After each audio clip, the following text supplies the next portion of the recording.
Salutare fetelor și bine ați revenit!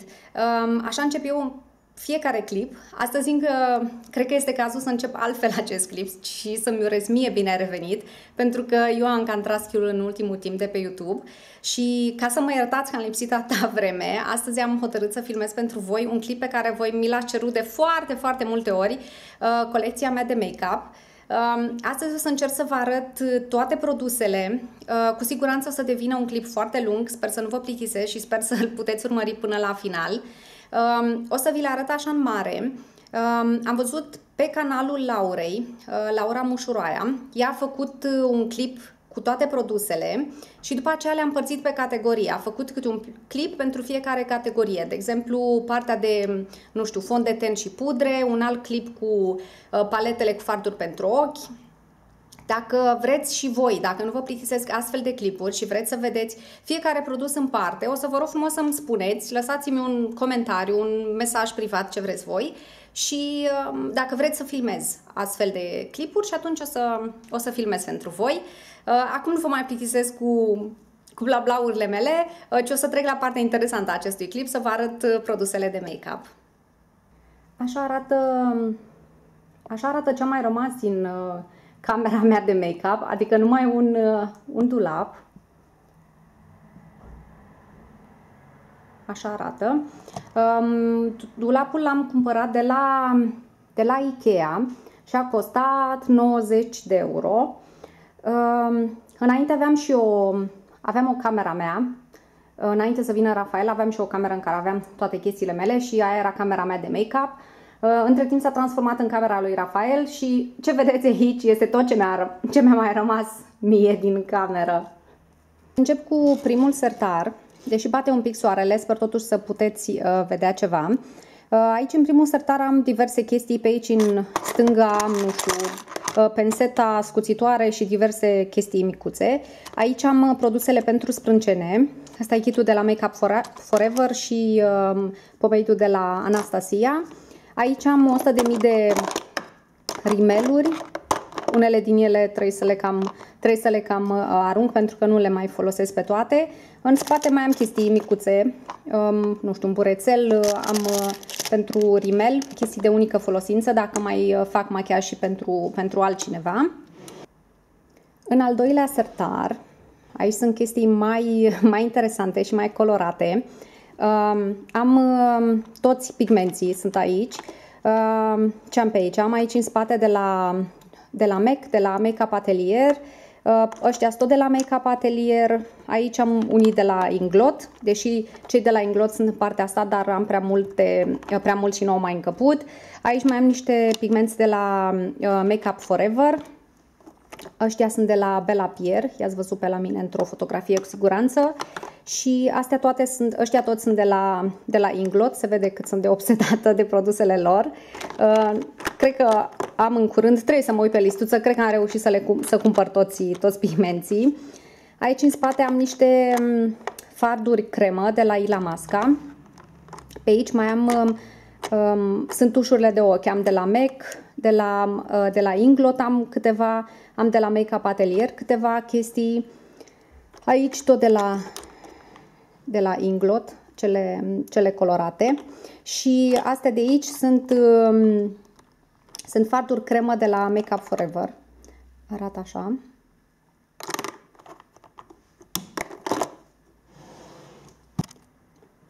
În sertarul numărul 3 am toate paletele. Am pe aici prin spate, încerc să le scot. Am acolo, astea sunt de la Slick. Am aici în spate fardurile cu pudră de la Inglot. Pe aici mai am una cu farduri de ploape. Astea sunt fardurile mate de la Inglot. Ce mai am? Mai am Ben Eye.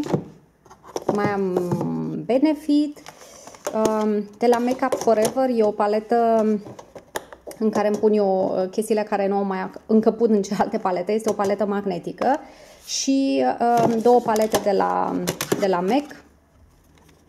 Sunt asta aici cu nuanțe mai intense, mai colorate. Și asta este cea cu culori neutre. Pe asta o folosesc foarte des. Aici am paletele de la Inglot, sunt paletele mari, am deja, sunt două pline și la asta mă chinui acum să o umplu și pe asta. Aici de desubt mai am Naked-ul și o paletă de la Make Up Forever. Paletele de la Make Up Atelier, am așa cu 3 nuanțe. Paletă de la Beauty is Life și pe asta ați văzut-o foarte des la mine. O altă paletă de la Make Up Forever și asta foarte, foarte iubită și folosită. Și aici mi-am mai luat acum o paletă nouă de la MAC, pentru că aveam deja două farduri care nu mai încăpeau în cealaltă și mi-am luat încă o paletă. Am mai zis și repet, dacă vreți să le vedeți așa pe fiecare în parte, fiecare produs în parte, o să vă rog frumos mai să-mi spuneți și o să le filmez pe fiecare în parte.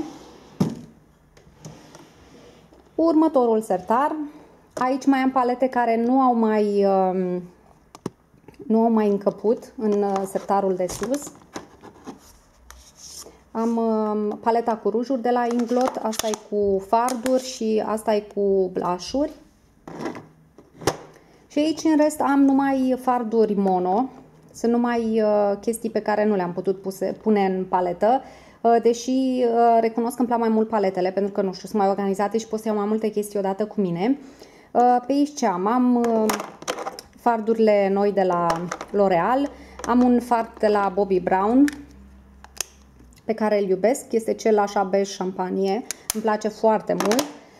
Aici am pigmenții sub formă de cremă de la Illamasqua, care nu sunt buni de nimic. Culorile foarte intense, dar nu țin. Rezistă numai câteva minute. Îi folosesc de obicei pe la ședințele foto pentru că dau efect. Sunt foarte intensi, dar atât, nu rezistă. Pe aici mai am o paletuță de la Yves Saint Laurent, mai am de la Beauty is Life, mai am Estée Lauder, am Flormar în spate, ce mai am? Illamasqua, Catrice, Laura Mercier în spate, am pigmenții de la L'Oreal, mai am câteva farduri mono de la Inglot. Astea le-am cumpărat așa și nu în paletă pentru că le-am găsit odată la o super reducere. Le-am luat de aici cu 2 euro bucata, ceea ce mi s-a părut super bun ca și preț și de aia le-am și cumpărat. Mai am fardurile mate de la NYX pe care le ador. Un fard de la MAC care la fel îl folosesc foarte mult și în special în pliul ploapei. L-am cumpărat așa sub forma asta și nu în paletă pentru că nu l-aveau decât așa. Două farduri de la Stila și MAC-ul. Și pe asta l-am cumpărat. Ăsta cred că a fost primul meu fard de la MAC, de aia nu e în paletă. Expensive Pink, cred că se numește. E o culoare superbă. Și de la Kiko aici un fard cremă pe care l-am achiziționat nu de multă vreme. Și cam atât în acest sertar.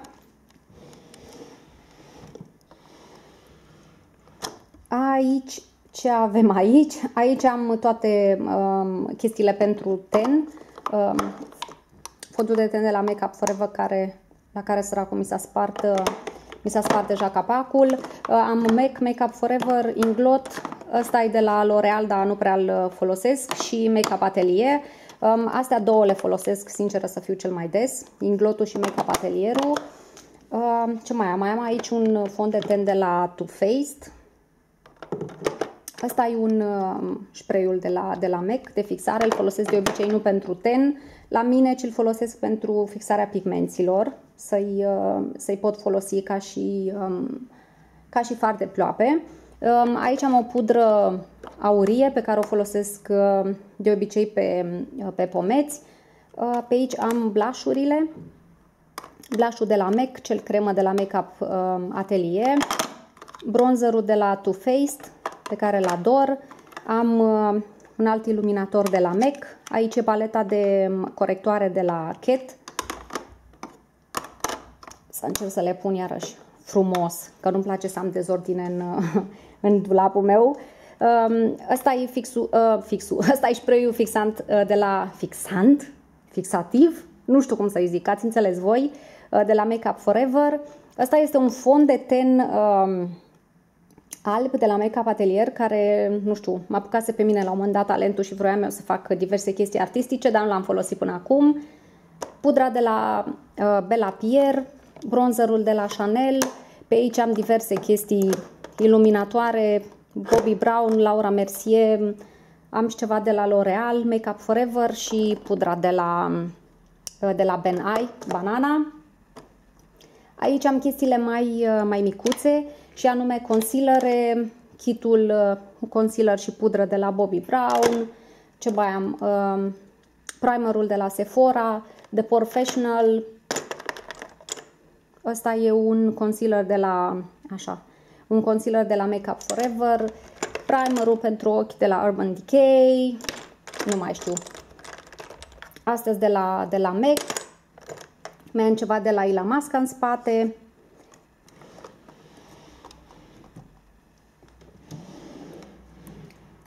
Aici am pensule. Sinceră să fiu, nu am foarte multe, am un set, două seturi complete de la Zoeva și câteva de la MAC.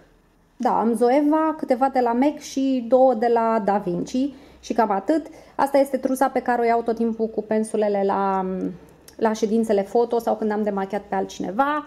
Aici am acela de la Bobbi Brown, este gelul cu care eu îmi spăl pensulele, care este extraordinar de bun, costă 14 euro, m-a ținut o grămadă de vreme și curăță pensulele foarte bine.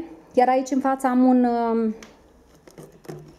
de la Inglot, este un spray cu un pic de alcool care curăță și dezinfectează pensulele. Ăsta nu curăță la fel ca gelul de la Bobbi Brown, dar e o variantă, e ok, pentru că le pot, în timpul ședințelor foto, pot dezinfecta și curăța pensulele cât de cât. În rest, pe aici nimic interesant, numai pensule, le-ați văzut probabil și pe la mine prin tutoriale. Următorul sertar, aici am ojele, după cum vedeți, nu știu, eu zic că nu am foarte multe. Am văzut la multe dintre voi că aveți de 5 ori atât de multe, deci la mine chiar, nu știu, chiar așa strictul necesar, zic eu. Aici în față am top coat-ul și baza, pe care le folosesc de fiecare dată la manicură și în rest, nu știu, Inglotul, am Essie, Sally Hansen, mai am Illamasqua, nu știu, mai am de la Catrice pe aici, niște chestii de la P2, am încercat să le pun așa cât de cât pe culori, de la Battle London mai am și de la Essence am foarte multe. Astea sunt toate ojele mele. Aici în spate am rujurile, am încercat să le pun așa într-o chestie de plastic. Pe astea le-am găsit pe toate pe la Ikea. Aici sunt toate rujurile mele. Mai am aici o paletuță de la Inglot cu 5 rujuri. Aici sunt creioanele de buze, un peeling pentru buze și mai am încă vreo 2-3 mai sunt de la Inglot sub formă de pastiluță. Și aici am produsele pe care le-am folosit acum la super loțiunea de corp pe care am făcut-o în direct pentru voi. Aici le păstrez pentru că nu este foarte cald și este întuneric și cred că este locul potrivit să le păstrez. Aici nu am foarte multe chestii. Am numai acetona. Aici am chestiile cu care mă demachez seara. Am un demachiant special. Hai să vi-l arăt pentru ochi. Apă tonică și nelipsită apă micelară de care sunt super îndrăgostită. Acum mi-am luat butelca asta mare. Dischetele demachiante am aici în spate. Aici am toate creioanele de ochi. N-au mai avut loc în setarul cu fardurile pentru ochi, așa că le-am pus aici de desubt.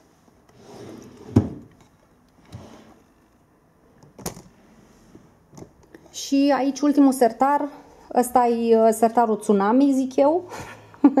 Acolo, nu știu, am niște reviste, niște facturi, numai prostii. Sertarul ăla nu prea îl folosesc. mai am un ondulator de păr pe care nu-l folosesc. Ăsta chiar este sertarul meu Tsunami. Și cam atât. Vă pup, sper că v-a plăcut acest clip și ne revedem curând. Pa, pa!